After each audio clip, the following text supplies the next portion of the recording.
What's up everyone, Tina here, and in this video I'm going to show you how you can use the new conversation AI support in the mobile app. Before I head over to the mobile app and show you all that, we want to make sure that our settings on desktop are correct. So to access the conversation AI settings, go to the bottom left, click settings, and then click on conversation AI. Please note you have to select the autopilot preferences right here.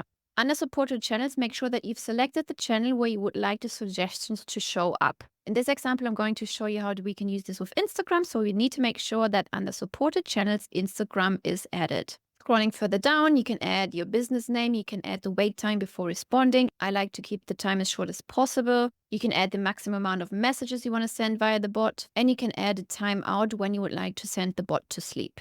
Of course, you can also train your bot. If you have a blog, let it run through there. If you have a landing page, a sales page, run all these pages through train the bot.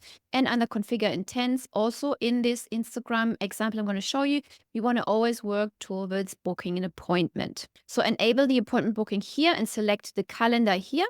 And click do not book appointment, but send them the link so that they can book their own appointment, because we have attached a form to the calendar, but we would like to gather some more information. So in this example, I'm going to send myself a message from one Instagram account to the other. So we're just going to type hello. Then the bot already responded, hey, what's on your mind? So this is from a user perspective. This is showcasing I am the client and I'm contacting the company. Now let's switch the screens. Go over to LeadConnector and find your conversation. Here we are. I can see the starting conversation.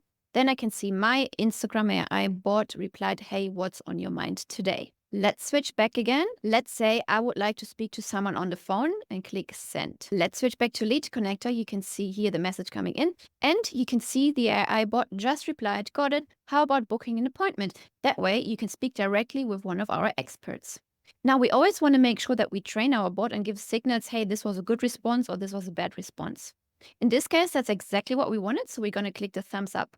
Let's switch back and answer as the customer. Sure. Hit send, switch back to LeadConnector. Here you can see my reply, sure, and you can see the answer from the AI bot. Perfect, please use this link to book an appointment. Let's give that a thumbs up again. How awesome. That's it already. This is how you use conversation AI inside the LeadConnector mobile app. Make sure you go ahead and turn this on inside the desktop version right now, because this will just look so much more professional on your end if somebody, even if it's an AI bot, just actually replies to customer inquiries or prospects inquiries. And please don't leave them on unseen or unread. I will see you in the next video.